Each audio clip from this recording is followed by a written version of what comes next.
This is Our View, the television voice of Washington's working families.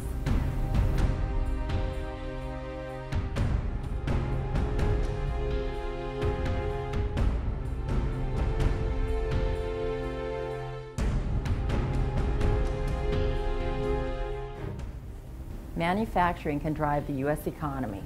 However, America's business has taken much of that part of the economy to other nations. Everyone in the country is paying for that policy. And according to the Executive Vice President of the AFL-CIO, speaking at the recent State Labor Council convention, we'd better start getting it back. Those of you in Washington State know all too well that manufacturing is the economic engine of our country. Our economy will truly and not truly turn around until we revitalize manufacturing. But for the past few decades, we have lost millions of good manufacturing jobs as a result of bad trade and tax policy. We need fair trade policies that reduce our trade deficit and trade agreements that contain enforceable workers' rights and enforceable environmental standards.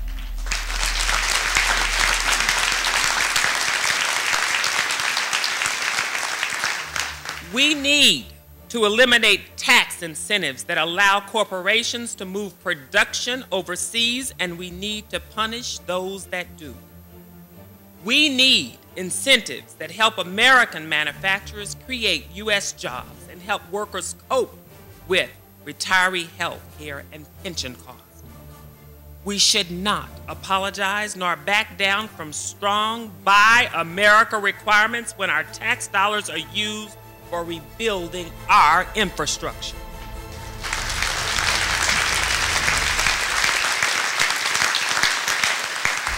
As Rick Bender said, and he noted in his recent testimony before the United States Senate, we need to make sure that our workers get the skills they need to reach their maximum potential and to secure family wage jobs. Some people say we should slow down, that President Obama should ease up on the pace of change, that we need economic recovery first, that we are pressing our luck. Well, somebody once said that luck is found at the intersection of preparation, perspiration, and inspiration. And I can tell you this, as a labor movement, as a free nation, as a free people, we have plenty of all three. Can we do it? Yes, we can. The truth is, we can't achieve financial recovery until we deal with the gremlins of greed that almost destroyed our economy in the first place. The high cost of health care and the burden of taking care of 50 million uninsured is killing us at the bargaining table and maiming our employers in the world marketplace.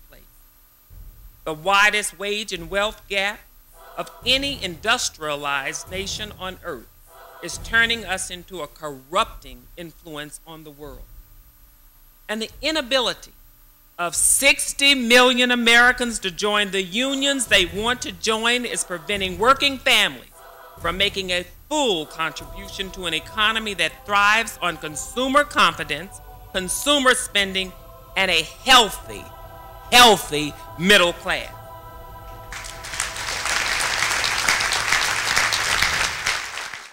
Massive layoffs mean longer lines at our state's food banks. They need our help. You'll want to know when providing food for our small citizens, our food banks try their best to make it healthy food. We follow the best practices, we follow the most up-to-date research recommendations for infant feeding. And our purpose here is really to eliminate hunger. And part of eliminating hunger is providing not just food, but food that is nutritious and safe and contributes to a healthy life. Formula would be one of the first things that a child would need if they're not being breastfed. And we date all of the formulas, we check the pull date, and we never give something that is out of date. That is how we make sure that we give safe food and nutritious foods. The next food that a child will eat will be cereal. And we always give rice cereal as the first food, because there's very interesting research that has come out of Sweden that giving a mixed grain, wheat, gluten, oatmeal too early can lead to celiac disease. And so we want to give these babies the very best start. Towards the end of June, the food bank received a call from a doctor's nurse inquiring as to whether we carried a certain type of formula that this newborn needed because it was not responding to other formulas. And I checked our shelves and we did not have it. She asked if I knew of any other agencies because she had kind of exhausted her sources, and I said just the ones that she'd already told me about. So I talked to our director, who has his heart as big as the state of Washington, and he said we would find a way to do this. So we have a program, it's a government-funded program for seniors and infants and new mothers. And he said that the formula that they provide is not what she needed either, but that we would buy the formula and trade it out for their formula. So the mother is very happy. So one of the things we're seeing more and more are families needing assistance. And that runs the gamut from a new mother with her first child to a mother with her third child and 2 older children in school. Just like everyone else, the price of groceries are going up. And any grocery, any food products that meet special needs, their price is going up even faster. And that includes everything from diabetic foods to nutritionally dense foods to baby food, infant formula. The costs are all going up. As a result of that, we see more families, more moms with infants coming to food banks across the state. The challenge really is the smaller the community, the fewer resources there are. And that really has a big impact on service delivery at a food bank level. Rural communities find it more difficult to provide infant formula to everybody that requests it, or even baby food to everyone that requests it, because they see fewer donations. So don't forget baby food, don't forget infant formula or cereals when you have a local food drive.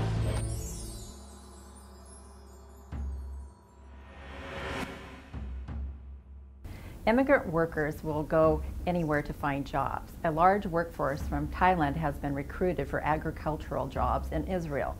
Most have good employers, but like everywhere else, some aren't so good. Israeli human rights groups then step in to provide some social justice.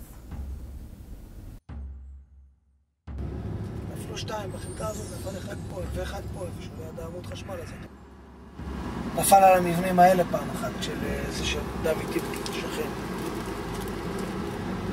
נפלו. זה אלה חממות של המשפחה שלנו. אנחנו משפחת דוביץ'. עכשיו אני גם בגלל המצב שנוצר בחוסר בעובדים, כי קיצצו לנו עובדים משנה שעברה, אז אנחנו לא משתלטים כל כך על העבודה, אני בפיגור בעבודה כל הזמן.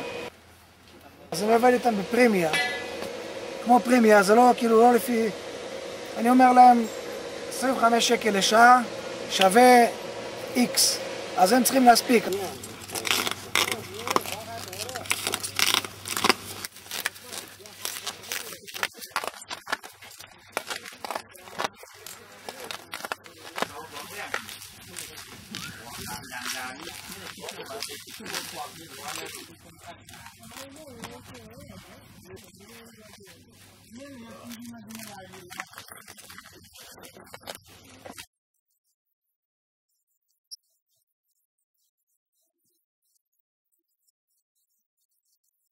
รายได้จากไหนรายได้เหรอครับก็ไปศึกษาการทำกับข้าวจากเพื่อนบ้างหรือว่าทำไส้กรอกอะไรคือช่วยเหลือตัวเองในจุดนี้ไปก่อนก็ต้องรอเงินทางฝ่ายประกันเขาจะจ่ายมา That's why he was sleeping in here and the bomb was dropping in here so the body get burned and you see on his back on his face and on his hand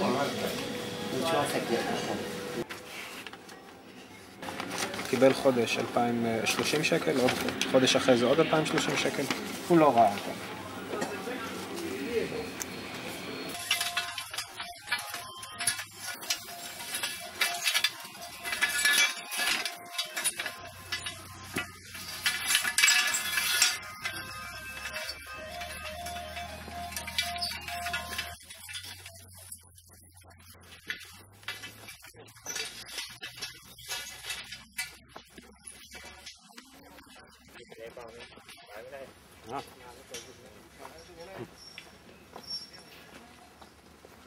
แต่ว่าได้เงินเท่ากับคนงาน ก็เท่ากันพี่ อ้าวลองกระซิบบอกให้ดู โอ้ยก็ไม่เยอะก็เหมือนกันพี่ อ่ะวันนี้เขาไม่ได้ถามงานไม่ได้ถามคนอื่นนะถามเรา ก็มันค่าแรงก็ต่ำนะพี่ ท่านถามเท่าไหร่ โอทีชั่วโมง14 บาท104 บาท วันหนึ่ง8 ชั่วโมง104 ก็เหมือนกัน As long as the employer pay them, regardless what how much they pay, minimum wage or under minimum wage, as long as they pay them, they are okay to work.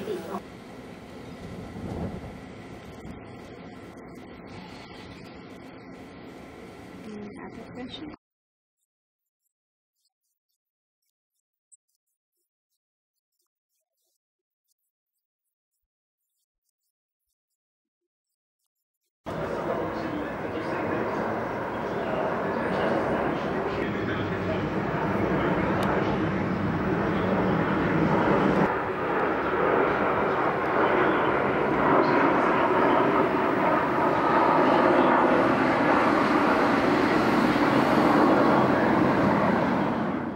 September is a big month in labor history. Here's Ross Reeder. Let's take a brief view of this entire month, hitting some labor history highlights. Walter Reuther, a founder and longtime national president of the United Auto Workers, was born on September 1, 1907. His death in a plane crash midlife was a great loss to trade unionists and workers. On September 3, 1883, somewhere in Montana, the last spike was driven in the Northern Pacific Railway, the same bunch that dug that long, long tunnel in the North Cascades in our state. The United Farm Workers began its famous Great Boycott on September 8, 1965. They continued to organize, bless them. Agricultural workers understand the long haul. The 9th was a big day for public employee strikes. In 1919, the Boston Police went on strike, briefly. In 1991, Canadian government workers launched an 8-day strike. The 12th and 28th are two significant political protest days. On the 12th in 1918, about 30 days before the armistice ending World War I, Eugene Debs, founder of the American Railway Union of the previous century, a founder at the IWW First Convention in 2005, and head of the Socialist Party, was sentenced to 10 years prison for opposing World War I. On the 28th, the previous year, 167 IWW members were indicted for protesting that same war. The Washington State Congress of Industrial Organizations was chartered on the 17th in 1938, and on the 19th in 1885, Chinese coal workers were driven out of Black Diamond, Washington, by some of our less enlightened workers. The 16th is Mexican Independence Day. The 24th is Native American Day. Another month, another few more dollars, more valuable struggle, even some victories, all in a typical month of the history of working people. This has been Our View, brought to you by the proud members of the Washington Federation of State Employees. We remind you, when you accept a paycheck for your hard work, you don't give up your rights. Thank you for watching.